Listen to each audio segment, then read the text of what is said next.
When Lori and I were in our early married years, Lori surprised me with tickets to an event that was passing through Columbus. And it wasn't a concert, it wasn't a play, it wasn't a game. It was better than all of those. It was tickets to the WWF, the Worldwide Wrestling Federation. Now, back then, it wasn't the trash that it is today. Back then, it was very wholesome entertainment. Hulk Hogan encouraging the children to eat their vitamins, and Hulkamania ran wild. And the main event that night was between a guy named Randy Macho Man Savage. Yeah, he's a Columbus boy, so he was kind of the hometown favorite, and everybody loved the Macho Man. But he had a pretty significant opponent because he was going up against a guy named Andre the Giant. Now, Andre the Giant was given his nickname because he was a very, very large man.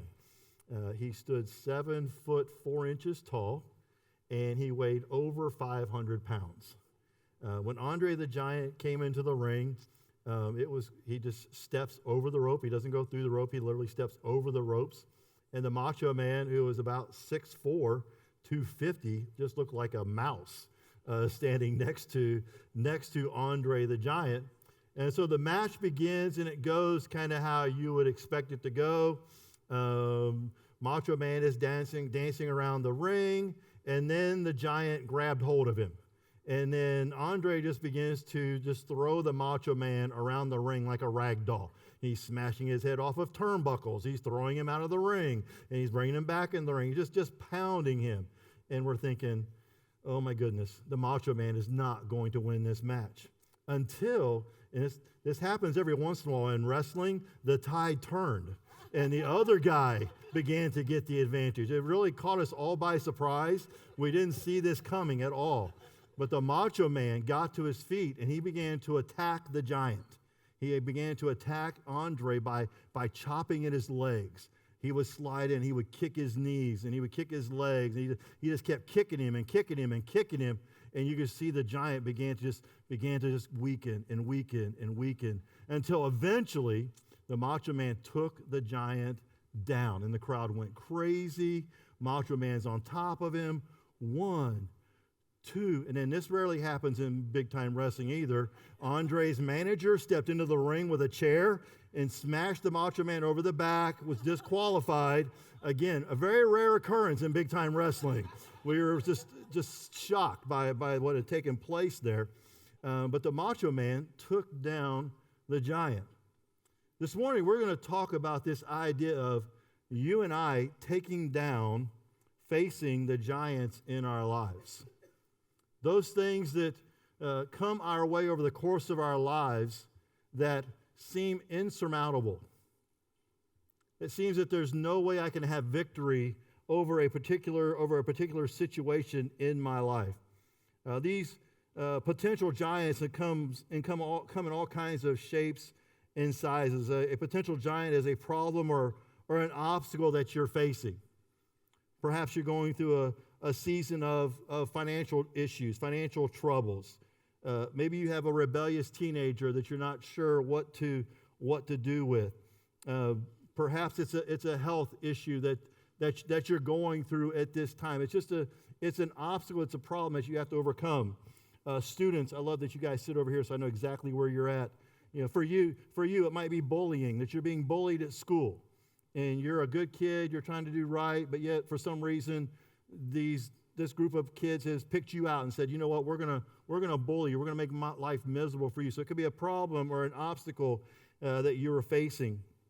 For some of us, it could be a sin or a habit or an addiction that we need to overcome.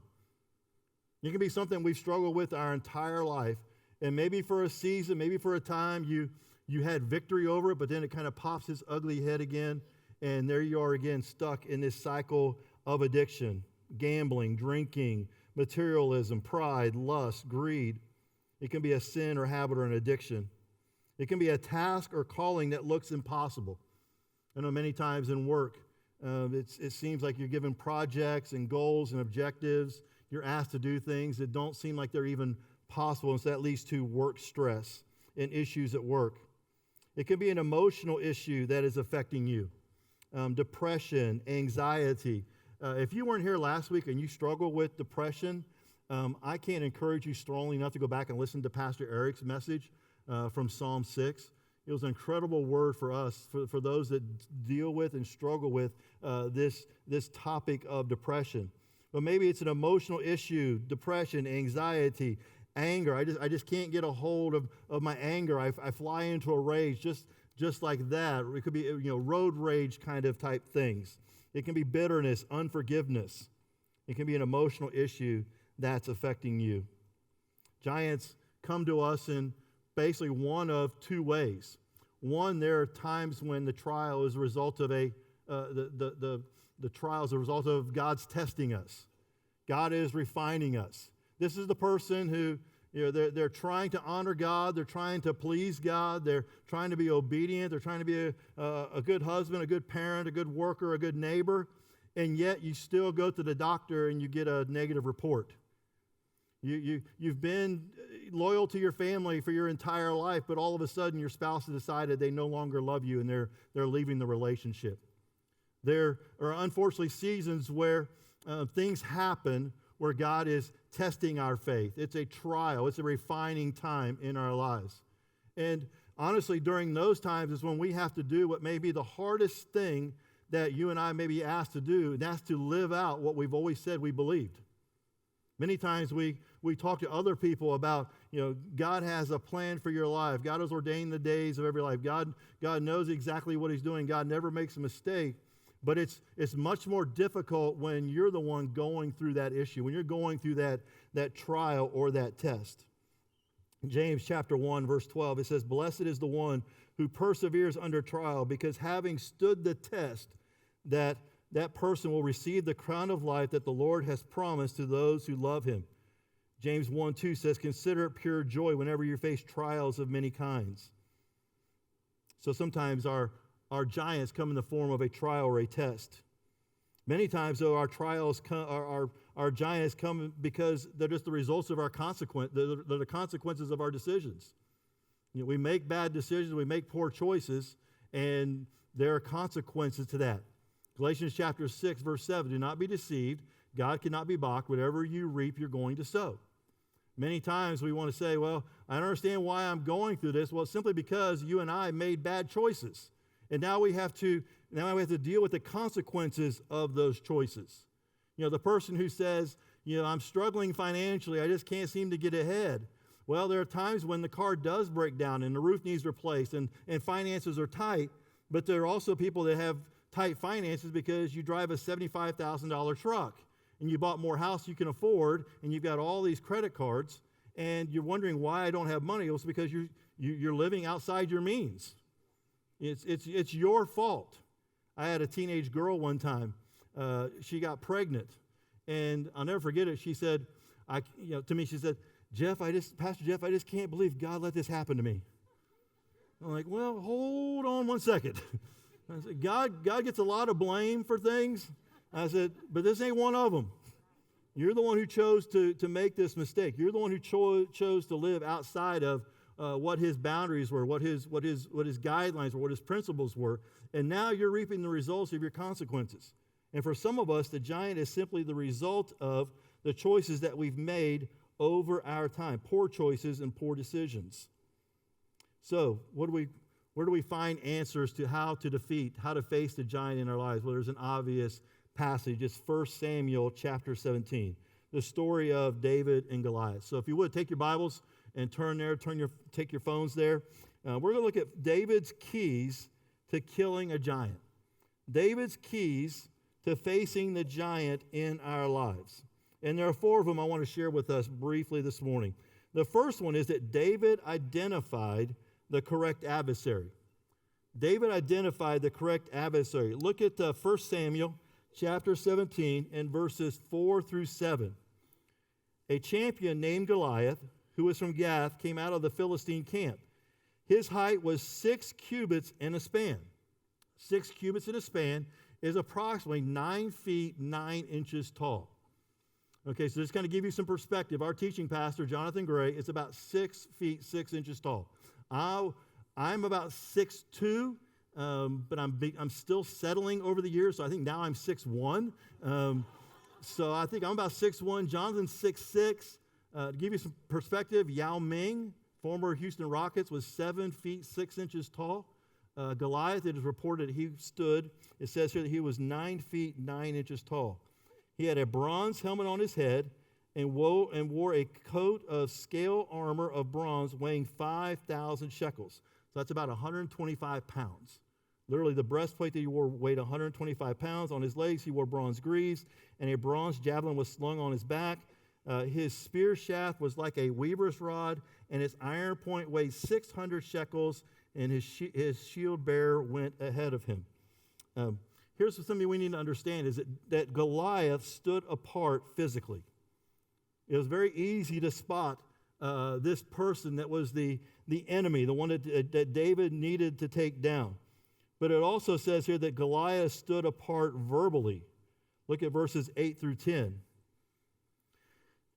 Goliath stood and shouted to the ranks of Israel, why do you come out and line up for battle? Am I not a Philistine? Are you not servants of Saul? Choose a man and have him come down to me. If he's able to fight and kill me, we will become your subjects. But if I overcome him and kill him, you will become our subjects and serve us. Then the Philistine said, this day I defy the armies of Israel. Give me a man and let us fight each other. Jump down to verse 23. As he was talking with them, Goliath, the Philistine champion from Gath, stepped out from his lines and shouted his usual defiance, and David heard it. We need to understand that what's taking place here is what's called representative warfare. You have the two sides on the opposite sides of the valley. They come out, and they're going to go to battle.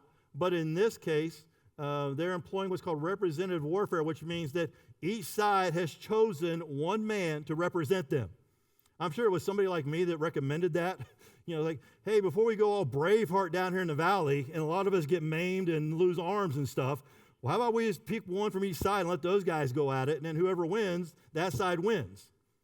And so every day you have this 9'9" man stepping out, shouting his verbal attacks upon the nation of Israel.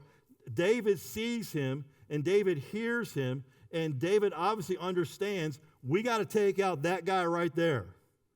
If we take out him, everything else is going to fall into place.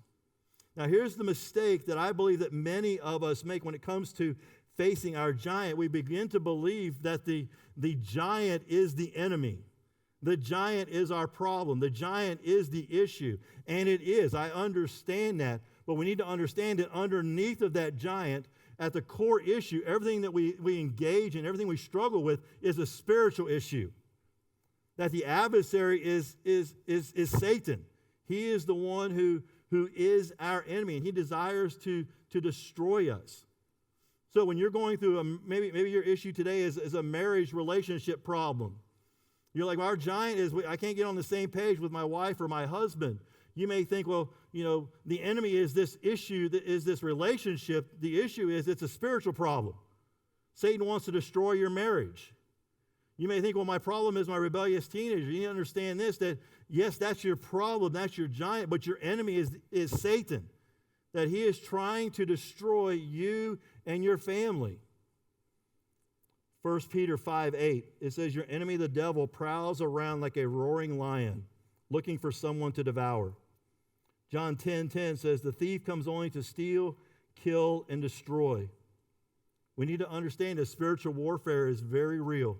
That every day when you and I wake up, we engage in the battle, that we're a part of the battle. And we need to understand that we have a spiritual enemy, Satan, who desires to destroy us. So David identified the correct adversary. Second, we see here that David had the correct attitude. David had the correct attitude. There are three things here that kind of jumped out at me. The first one is that David understood the consequences. Look at verses 25 through 27. Now the Israelites had been saying, do you see how this man keeps coming out? He comes out to defy Israel. The king will give great wealth to the man who kills him. He will also give him his daughter in marriage and will exempt his family from taxes in Israel. So every person on the Israelite side understood that if he killed Goliath, if he killed the champion of the Philistines, that he was going to get great wealth, he was going to get one of the king's daughters to marry, he was going to be exempt from taxes. Every person on that side understood that. So David hears this, and you can kind of read between the lines in this next verse. You almost see David having like a little bit of a double take, like, what? Look at verse 26. He said, David asked the men standing near him, what will be done for the man who kills this Philistine and removes this disgrace from Israel? Who is this uncircumcised Philistine that he should defy the armies of the living God? David's like, I was just going to kill him because he needed to be killed. He's big, he's ugly, he's saying nasty things. I was just going to go over and just take him out. But now you're telling me that if I do this, there's also going to be rewards for this? There's going to be positive consequences for this? And you and I need to, when we look at our giants and we dream and we tap into God's resources and we think, you know what, I need to overcome, I need to have victory in this area, over this issue, over this problem, over this addiction, whatever it might be, that you and I take time to look down the road and see ourselves free of that and realize my life would be so much better. My family would be so much better. I would be so much happier if and when I can be delivered from this issue in my life. We need to understand that there are positive consequences to us taking the steps to overcome the giants in our lives. So David understood the consequences. David also overcame criticism. Look at verse 28. This is his brother talking. When Eliab, David's oldest brother, heard him speaking with the men, he burned with anger at him and asked, why have you come down here? And with whom did you lead those few sheep in the wilderness? I know how conceited you are and how wicked your heart is. You came down only to watch the battle. His own brother said, what are you doing here? You don't belong here. You're the smallest of the small. You're the shepherd boy. You don't belong here at this battle. Jump down to verse 33. Saul replied, you're not able to go out against this Philistine and fight him. You are only a young man, and he has been a warrior from his youth. The king, who was the most likely person who should have gone out and fought Goliath, who is still standing on the sidelines, looks at David, who's willing, and says, you can't do this. You can't accomplish this. You're just a boy. And I can promise you that when you and I make that commitment to say, you know what, I'm going to get out of debt, I'm going to lose the weight, I'm going to overcome this addiction, I'm going to overcome this issue, this problem in my life, there are going to be times when you're going to have to overcome criticism too. There are going to be times when you're going to have to overcome naysayers, people who say, why are you doing this? It doesn't make any sense. You know, when you decide I'm going to get out of debt, and then your parents or someone says, hey, let's go out to eat, and you say, well, I can't go out to eat because I'm saving. They're going to be like, what are you talking about? You know, students, you may say, you know what, I've got some friends I need to cut loose. You know, they're not going to be like, oh, okay, cool. No, they're not going to be happy with you because you've done that. They're going to be like, why are you doing this? This doesn't make any sense. And so David was able to overcome criticism. And the last thing, this is kind of the heartbeat of, if you don't hear anything, hear this. That David had the necessary confidence. David had the necessary confidence because of two things. One, he had seen God work in the past. Look at verses 34 and 35. But David said to Saul, after all of this criticism, David said to Saul, your servant has been keeping the father's sheep. When a lion or a bear came and carried off a sheep from the flock, I went after it, struck it, and rescued the sheep from its mouth. And when it turned on me, I seized it by its hair and struck it and killed it. David had seen God work in the past. He said, just like God delivered that bear, just as God delivered that lion, just as God enabled me to have victory those two times, I have no doubt that God will again give me victory over this Philistine. He was totally encouraged and confident because he had seen God work in the past. But the other thing is he trusted God for the victory. Look at verse 37. Look at verse 37. The Lord who rescued me from the paw of the lion and the paw of the bear will rescue me from the hand of this Philistine. Look at verses 45 through 47. David said to the Philistine, now he's talking to Goliath, You come against me with sword and spear and javelin, but I come against you in the name of the Lord Almighty, the God of the armies of Israel, whom you have defied. This day the Lord will deliver you into my hands. I will strike you down and cut off your head. This very day I will give the carcasses of the Philistine army to the birds and to the wild animals, and the whole world will know that there is a God in Israel. Verse 47, all those gathered here will know that it is not by sword or spear that the Lord saves, for the battle is the Lord's, and he will give all of you into our hands. David understood. I have seen God work in the past, and David recognized that he could have complete, absolute confidence because he knew that God would give him the victory that he desired. We have what I call spiritual markers in our lives. Imagine this is kind of a line of all my experiences to today, right? So in 1986, I graduated from college. I was the first kid in my family to graduate from college. 1986, I married my high school sweetheart. 1989, 1991, God gave us two beautiful girls, Kelsey and Caitlin, who are wonderful, beautiful girls today. In 2002, Ohio State won its first national championship. And later on, we went to seminary. I got my master's at seminary. And then 2014, Ohio State again won the national championship in football. So you have all of these events lined up over the course of my life. Now, you need to understand that along that line, there are what I call spiritual markers. So, for example, I don't really worry about money. And it's not because pastors make a lot of money. I know you think we get into it because of the salary. We really don't, right? We get it because we love the Lord. So it's not because we make a lot of money, but it's because I've seen God's hand over the years that, I went to college and had no way to pay for it. And somehow I was able to pay my way through college. And so, I plant a spiritual marker there.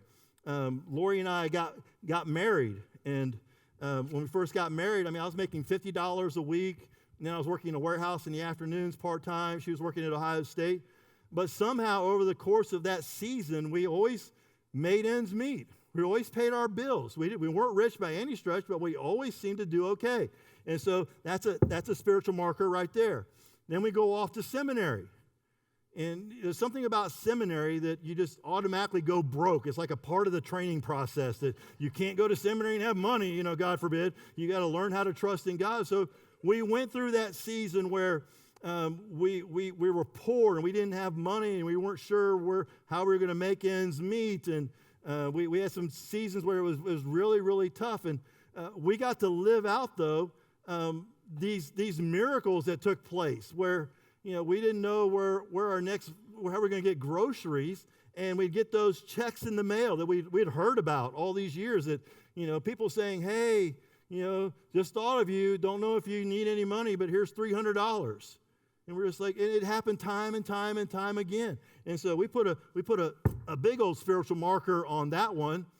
And then our girls wanted to go to college. We want our girls to go to college, and we weren't sure how we were going to pay for that.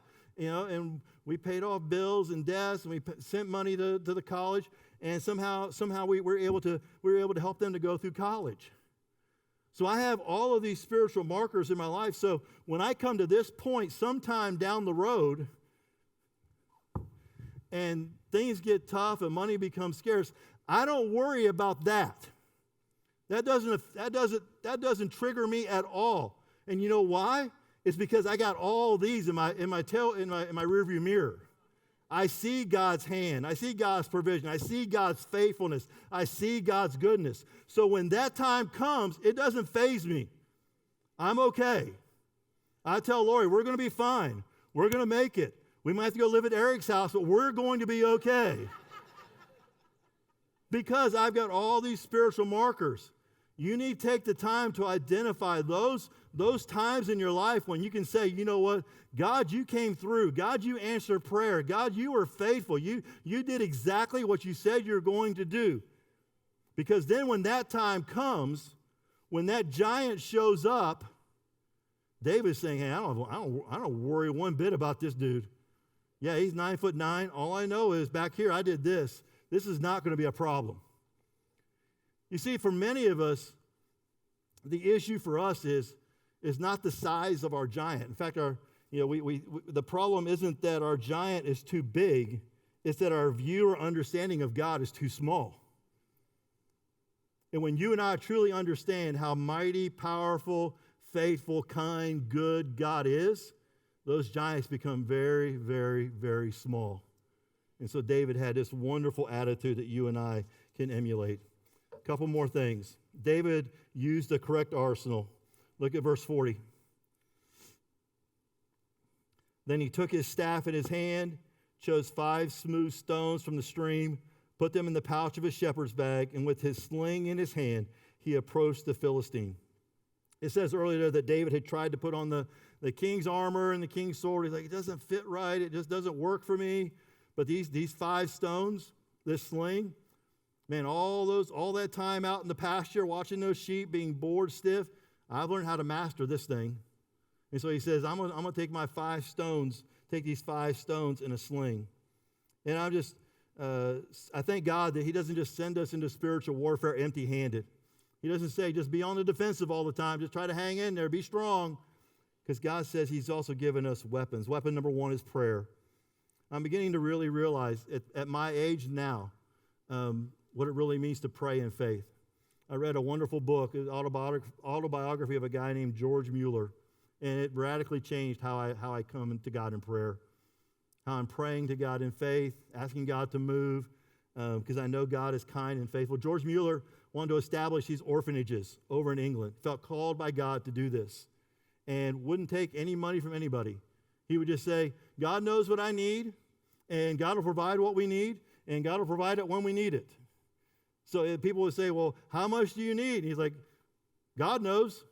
I'd be like, $1,000. I would be like, this is exactly what I need. He's like, no, God is faithful. God is good. God is kind. God will take care of this. God knows what we need. And so we have this weapon of prayer. Mark chapter 9, verses 28 and 29. This is the story of Jesus healing the possessed boy, delivering him from an evil spirit after the disciples weren't able to. After he had gone indoors, his disciples asked him privately, why couldn't we drive it out?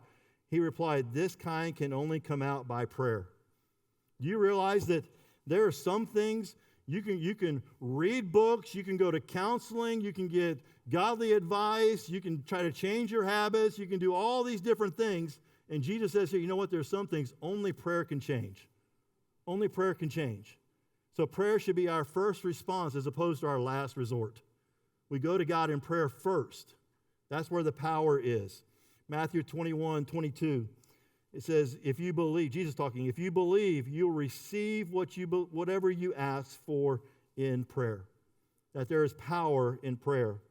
But there's also power in God's Word. In God's Word. I mean, so many times we're a little slow at times to claim the promises of God.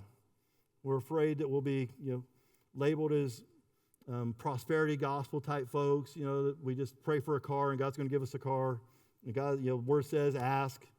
But really, we need to understand that we have given God's promises in order to encourage us and to give us confidence. Philippians 4:13, I can do all this through him who gives me strength. Romans 8:31, what then shall we say in response to these things? If God is for us, who can be against us? You and I need to lean into the promises of God when you and I are encountering and dealing with giants in our lives. We've got to know those promises of God being with us. God will equip us. God will give us victory. God will use us in his kingdom. That God will give us wisdom. So David used the correct arsenal. And lastly, David demonstrated the correct aggression. David demonstrated the correct aggression. Look at verse 51. David ran and stood over him. He took hold of the Philistine's sword and drew it from the sheath. After he had killed him, he cut off his head with the sword. Now, this seems a little extreme to me when I first read it. It seems like, well, you've already killed the man. What's the need to go over and cut off his head? And I realized then at this point that what David is doing is David is ending all doubt. ending all doubt. I love to watch, back in the day, there was a show called Trauma Center Life in the ER. I mean, it was not that fake doctor stuff. It was the real stuff. Like actual people, actual cases came in. So, GSW, gunshot wound, MI, myocardial infarction, guys having a heart attack. I mean, I learned all this stuff. I could probably work in an ER as many episodes of that thing as I watched. I've seen them chest tubes, crack them open, drill into their skulls. I mean, they've done all kinds of things on Trauma Center, Life in the ER, and I loved every second of it. Now, let me just tell you this, though. There was not a single episode where they brought a guy in and the doc said, okay, what do we got? And the paramedics like, his head's decapitated. Because when your head's off your body, every doctor says it's over. You're not coming back from that. There's no, okay, we're going to need a lot of sutures here. We're going to need some plastic surgeons. Dude's head is off his body. No, when your head is off your body, it's done. It's over. There's no coming back from that. So David is demonstrating to the nation of Israel, it's done. This dude is gone. I have killed him. God has used me to take this guy out. And so many times we like to treat our little habits and addictions and problems and giants with not the kind of aggression that they really, really need to have. Because to overcome the giant, you have to kill the giant completely. You have to do whatever it takes. For some people, it's life or death. You may need to move. You may need to move. You may need to go get another job. Students, you may need to find some new friends. One of the hardest things you'll ever have to do is walk away from people that you care about. Adults, you may need to find some new friends. You may need to find some people that are going in the same direction as you that will help you become godly, that won't contribute to your problems you're having with your giant. You need to do whatever it takes to kill the giant in your life. So many times we're like the end of a horror movie, like Jason. I don't know how many Jason movies there are now, 72 or something like that. But the movies always end the same, where it's like one or two people left trying to survive Jason so he doesn't kill them. And they'll like, Jason will kind of corner them in the kitchen, and they'll like reach around for anything. You're like, grab the hatchet, and they reach around and grab like a spatula and like pop him in the face with it. And he falls and the music starts playing like it's all over. And you're like, it's not over. He's just killed an entire town. You think you took him out with a spatula? No, it takes something severe, something aggressive to get rid of the giants in our lives. Last thought, and we'll be done. This is kind of a cool one too. When we kill a giant in our lives, it's an encouragement to other people. When you and I defeat giants, it's an encouragement to others. Look at verse 52. A little bit before that. When the Philistines saw that their hero was dead, they turned and ran. Then the men of Israel and Judah surged forward with a shout and pursued the Philistines to the entrance of Gath and to the gates of Ekron. When you and I defeat the giants, parents, when your kids see you defeating the giants in your lives, it's an encouragement to them. When others see us overcoming, fighting through, tapping into God's resources, and defeating the giants in our lives, it's an encouragement. It's a testimony to everyone around us that God is faithful and He'll do exactly what He says He will do. So the question is, will you and I take this opportunity in this season of our lives to overcome, to defeat the giants in our lives? Earlier I talked about spiritual markers. Grab this one over here. Probably the greatest spiritual marker in my life was when I was 14 years old and I was sitting in a church service, and I'd grown up in church. In fact, had come forward when I was 6, filled out a card and gotten baptized. When I was 14, I was sitting in church, and The pastor talked about, do you really, really know Jesus? Do you really know Christ? And I can go back to that moment in my mind just like that, because that's a spiritual marker in my life when I know that I committed my life to Christ. If you and I are going to defeat the giants in our lives, it's going to require us to have a relationship with God. It's going to require us to know him, to follow him, to be obedient to him, to walk with him, to have his power and his resources at our disposal. If you're here this morning and you don't have to be dealing with anything, but maybe you're here and you don't have that spiritual marker in your life, now I want to encourage you today just to think about that and to pray about that these next few moments. Because I would love for you to nail that down today, to say, I know that on this day I gave my life to Christ. That's a spiritual marker in my life, that I know Jesus Christ as my Lord and Savior. That would be the greatest decision. That would be the best first step that you can take to overcome the giants in your life.